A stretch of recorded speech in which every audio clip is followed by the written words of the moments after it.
Chile tomou 5-0 do São Paulo. Quer dizer, o São Paulo tem um histórico de... Mas é pelo jeito meio maluco dele jogar. Vai pra frente, às vezes pega um time bem encaixado no contra-ataque e ele perde. Não foi o caso ontem.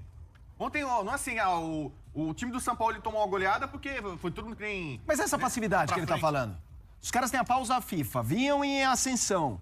Pô, o Flamengo tá vindo, hein, tá chegando... 10 jogos sem perder, eram 10 jogos sem perder. É isso, e aí vai lá e toma... Agora, meu questionamento é, o que eles fizeram nesses 10 dias para chegar nessa passividade, nessa falta de força, né, e não conseguir jogar? O São Paulo estava reclamando, os jogadores, semana antes da folga, os jogadores têm que se acostumar com a minha intensidade, com a minha forma de ser. Peraí, mas você também precisa entender qual é o elenco que você tem nas mãos e como você vai trabalhar isso.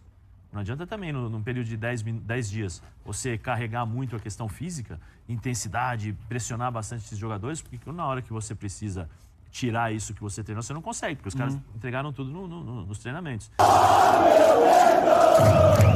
gosto de você. Salve, salve, galera. Sejam bem-vindos ao canal Terra Rubro-Negra. André na voz. Deixe o seu like e se inscreva no canal, pessoal. Vamos acompanhar agora o programa da ESPN Brasil, o Futebol 90, repercutindo essa goleada do Bragantino, 4-0 em cima do Flamengo. Vamos acompanhar e ver o que a mesa falou sobre essa partida. Não jogou nada, Everton Ribeiro, Arrascaeta, essas principais figuras assim foram nulas, assim, assistiram o jogo. A intensidade, que é a palavra que o Pedro Ivo cunhou no futebol brasileiro e que faz tanto sucesso, é muito associada ao Sampaoli. Não teve. Acho que eu tava vendo o Eugênio comentar, né? Ontem eu tuitei o seguinte na hora. Sampaoli confirma que em todo time que ele vai, ele toma goleada. O Sampaoli é um bom técnico. Então ontem ele entrou pra manter essa escrita. Então, ele no Flamengo não tinha tomado nenhuma goleada. Então, aí um torcedor atleticano falou Pagou a assim, cota aqui agora. no Galo ele não tomou goleada. Eu lembrei um 3-0 que ele tomou do Palmeiras. Que não é goleada. No Santos ele perdeu do Ituano de 5, do Botafogo de 4 a 4. 0. Foi 4-0. O Universidade de Chile tomou 5-0 do São Paulo. Quer dizer, o São Paulo tem um histórico de... Mas é pelo jeito meio maluco dele jogar. Vai pra frente, às vezes pega um time bem encaixado no contra-ataque e ele perde. Não foi o caso ontem. Ontem, não é assim, o time do São Paulo ele tomou uma goleada porque foi tudo que nem... Mas essa passividade que ele tá falando. Os caras têm a pausa FIFA, vinham em ascensão. Pô, o Flamengo tá vindo, hein, tá chegando... 10 vai jogos lá... sem perder, eram 10 jogos sem perder. É isso, e aí vai lá e toma um 4-0 e tem essa passividade. Ô Zé, e aí, Zé? Explica isso aí, cara. Não, antes de mais nada, assim, o Flamengo tem bom time, tudo, mas do outro lado teve um time que entrou e jogou também, que a gente muitas vezes menospreza esse tipo, despreza, né, a atuação, que os jogadores acho que o Bubu foi perfeito, né, a atuação individual de cada jogador ali, é impressionante. Lucas Evangelista, o Herrera, desculpa, eu vou colocar o óculos que eu não enxergo de perto. O Vitinho, Ramires. Mosqueira jogou muito. O Mosqueira jogou muito bem e tal. Brincou. Agora, precisa ver taticamente como se comportou. Porque assim, tem o fator passividade, né? Mas taticamente, o Flamengo correu certo? Não. O time do Bragantino, bem postado ali, 3 zagueiros, 2 jogadores ali fazendo a marcação, 4 jogadores para dificultar a saída de bola do Flamengo e pressionar ao mesmo tempo a sua defesa. Então, assim, tem o mérito da equipe do Bragantino de entender aquilo que o Flamengo iria propor de acordo com aquilo que vem apresentando. Eu, sinceramente, não entendi por que ele colocou o Pulgar no banco, por que ele... Depois O Pulgar jogou 90 minutos no Chile, 2 dias antes na seleção. Desculpa, tá certo. E o Ayrton na seleção. Peço perdão. Verdade. Mas assim, mas depois colocou, né? Sim, aí. Aí colocou, né? Perdeu o eixo depois do time colocou, isso. Mas o que eu acho é o seguinte, o que o Sampaoli fez nesses últimos 10 dias? O questionamento é esse. Também quero saber Aí não é questão o que dos ele jogadores, fez é muito nesses fácil falar últimos só 10 dos dias jogadores. para Olha ter o essa tipo de atuação treinamento, patética aí. quanto ele que é treinou, complicado. como ele treinou. A impressão que eu tinha ontem não era só passividade, era cansaço. Eu O também time do acho. Flamengo tentava O jogar, não Flamengo cansado conseguia. também. O Arrascaeta não conseguia jogar. Pra gente que conhece o Arrascaeta, uma intensidade um pouco acima, tal, mas ele não conseguia acelerar o jogo. Né? Então tem isso. O Wesley, o menino que era do meio pra frente, voava, né? Sempre voando, não conseguiu. Por quê? Porque tem uma equipe do outro lado que está bem estruturada, mas ao mesmo tempo você não tem a força necessária para sair dessa marcação. Então, o meu questionamento é, os jogadores faltaram, vamos dizer assim, não conseguiram correr? Esse é um ponto. Taticamente, o Sampaoli conseguiu sobressair, ou conseguiu criar situações para ajudar os jogadores em campo? Não. Méritos do Bragantino? Total. Agora, meu questionamento é, o que eles fizeram nesses 10 dias para chegar nessa passividade, nessa falta de força, né? E não conseguir jogar? O Sampaoli estava reclamando, os jogadores... semana antes da folga, os jogadores têm que se acostumar com a minha intensidade, com a minha forma de ser. Peraí, mas você também precisa entender qual é o elenco que você tem nas mãos e como você vai trabalhar isso.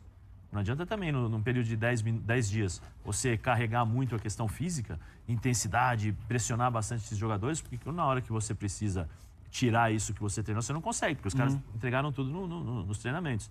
Então, não sei, por isso que eu estou dizendo. Queria saber o que ele fez durante esses 10 dias. Qual foi a carga de treinamento, como foram os períodos de pausa, de recuperação, como foi feito tudo isso para justamente ter essa passividade.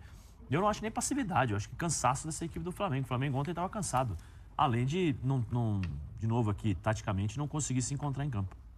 E aí, meu caro Pedro Ivo, você está calado, eu esperava um pouquinho mais de intensidade sua nesse bloco do Flamengo. Não, eu vim ao programa hoje esperando uma... Ontem até comentava... Talismã? Não, ontem até comentava, a gente estava no linha de passe pós-jogo do Flamengo, que às vezes a gente não tem todas as respostas. São Paulo parou ali e falou, não entendi, não consigo explicar. A gente tem vários fatores, acho que tem a ausência do Pulgar, a gente tem o Ayrton Lucas, talvez dois principais jogadores. Você tem a excelente atuação do Bragantino, que entendeu como é que sufocava o meio-campo do Flamengo, que não existia, porque eram dois não marcadores e não jogadores que faziam a bola andar. Então passava muito tranquilamente da pressão do Flamengo, que inexistia, o time de São Paulo precisa ter uma pressão bem feita, não tinha. E a movimentação de Lucas Evangelista, de todo mundo, Mosqueira, você tinha todo mundo, o Sacha, uma bagunça ali. Uma bagunça organizada para bagunçar a defesa do Flamengo. O Sacha não ficava lá parado, então os três zagueiros muitas vezes ficavam sem jogadores e o Sacha voltava. A falta de intensidade, que o Bubu não gosta do termo, mas acaba sendo utilizado até pelo São Paulo. Só faz um negócio faz tempo. Eram muitos motivos. Recorte. O recorte, exatamente. Tinham vários recortes, não deu para tentar explicar porque a coisa não deu certo. Mas eu vim para cá hoje porque eu achei que o Bubu ia ter uma resposta na ponta da língua. O talismã da nação... O que houve, Bubu? 10 vitórias seguidas, ontem não foi. Você me lembrou. Você não viu o jogo ontem? Ainda bem que você levantou essa bola, porque, por exemplo, ontem ninguém me perguntou nada sobre o Flamengo. Eu não falei sobre o Flamengo. Bubu, hoje. Eu quero entender o que aconteceu. Você não viu o jogo, você não foi a Bragança. Ele acompanha o futebol 90 ontem, e ele tivesse, esperando seja franco, uma palavra seja franco, olhe para a câmera, lente da verdade ali, e seja franco. Ontem, se tivesse um fichamento, Red Bull e Flamengo, você daria quanto? Talismã da nação, Talismã da nação, por favor. Eu acho... Com 10 jogos de... Foi o que eu falei, eu sou o talismã da nação. Eu identifico o sentimento Sim. rubro-negro. O Flamengo é freguês do Bragantino. Hoje você vai dizer que ia acertar o palpite de ontem. Você tá brincando. Você já viu algum outro comentarista nesse país tem coragem de falar isso? Que o Flamengo é freguês do Bragantino? Isso aí todo mundo sabe que o Flamengo tem dificuldade em Bragança. Não, eu não Maracanã. Isso é um dado estatístico, você não precisa de coragem. Você vem com o papo de 10 vitórias, talismã. Eu ia falar ontem assim... Torcedor rubro-negro, eu sou o talismã, mas esse jogo é enjoado. O Bragantino é pedra no sapato. Aí é da 6-4 Flamengo. Aí é da 6-4 Flamengo. Igual Tchau. Só que ontem eu não fui consultado. O talismã não foi consultado. Você tem um talismã, você tem uma bola de cristal. Se você não consulta, não vai falar nada, entendeu? Mas, inclusive, você acertou no jogo do Palmeiras quando você falou 6-4. O talismã foi bem. Não, olha, o talismã da nação. Talismã da nação, entendeu? Como eu imaginava, o Buta sem resposta, o talismã da nação. Avisei ontem, Quando o time ganha, ele é um leão. Ele é um leão. Ia chegar aqui dizendo que ele é o talismã, que ele é apostar. Mesmo o palpite sendo o contrário. Não foi apostado, o fichamento não foi Bragantino. Então vamos voltar. Não foi tema. Agora o que me impressiona é assim, ontem o Bubu, dentre os muitos absurdos do talismã, porque quando você falou de talismã, você não foi bem não, mas quando você estava falando dele do jogo, você repetiu, né? Matheus Cunha, inacreditavelmente com 4-0, foi o melhor em campo do Flamengo, poderia ter sido 6-7. Mas quando a gente chegava aqui, há algumas semanas, o Bubu abraçando o torcedor, dizendo que ele era talismã, a gente pontuava que em muitos momentos a vitória, ela não necessariamente ela representava um grande desempenho. E aí o torcedor fica bravo, porque acha que a gente está querendo procurar pelo novo, só quer fazer crítica, mas não é. No jogo contra o Grêmio, se eu não me engano foi o último antes da parada, o Matheus Cunha já tinha sido melhor em campo. O Flamengo conseguiu chegar e, na base do valor individual, ele resolvia. Foi 3-0. O Matheus Cunha já tinha sido muito exigido dentro da área, defesa dentro da área, 5 ou 6 defesas dentro de área. Ou seja, o Grêmio chegava muito, os adversários chegam muito. Ontem, não tinha... O Bragantino fez o óbvio, ele não deixou a bola chegar. Fora de casa, o Flamengo tem problemas, problema para jogar, problema para sair de marcação, e você tem um trabalho bem feito do outro lado. Não é só por acaso que o time vai lá e faz 4 no Flamengo. O Flamengo ainda tem um grande time. Você encaixa a marcação... Essa frase que tá no TP, você acha de quem? Do Galindo? É de alguém que está sextando muito cedo, né? É de alguém que está sextando. Tá com cara de ser Tuca. Isso é coisa do Tuca. Tuca tá empolgadinho depois da vitória do Corinthians.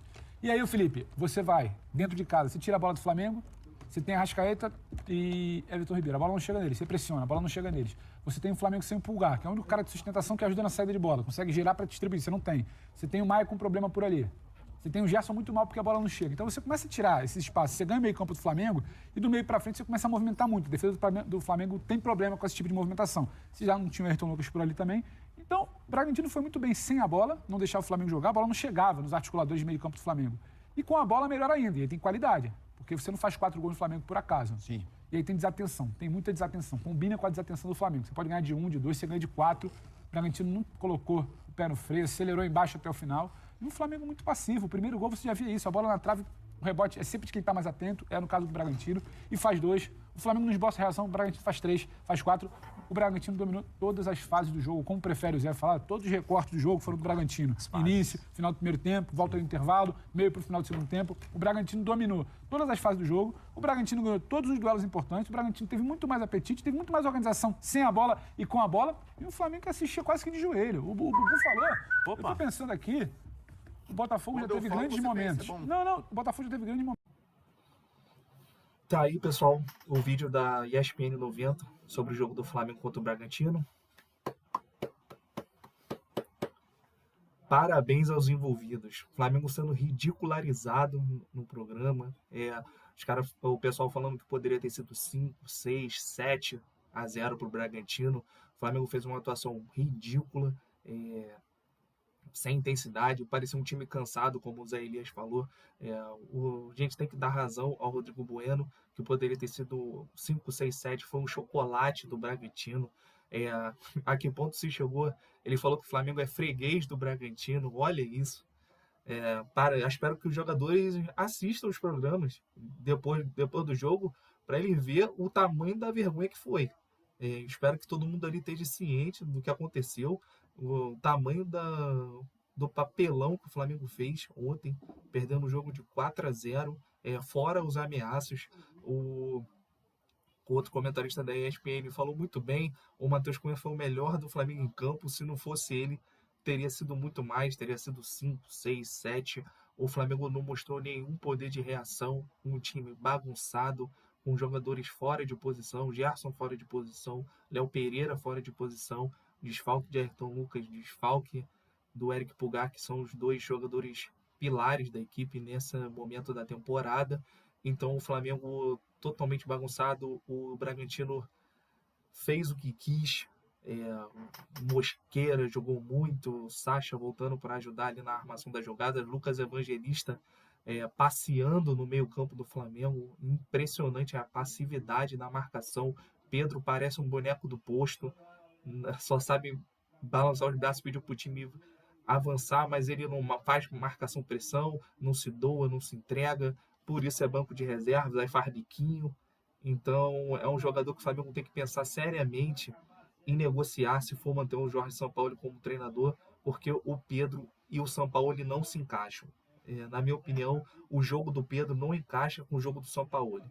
Então pensar que o jogador está valorizado, foi para a seleção brasileira, buscar uma venda para um clube europeu, e o Pedro vai passar muita dificuldade, porque o jogo dele também não encaixa com o futebol europeu. Esse jogo de pressionar o adversário, então lá ele vai aprender, né? Porque a gente sabe como é que funciona.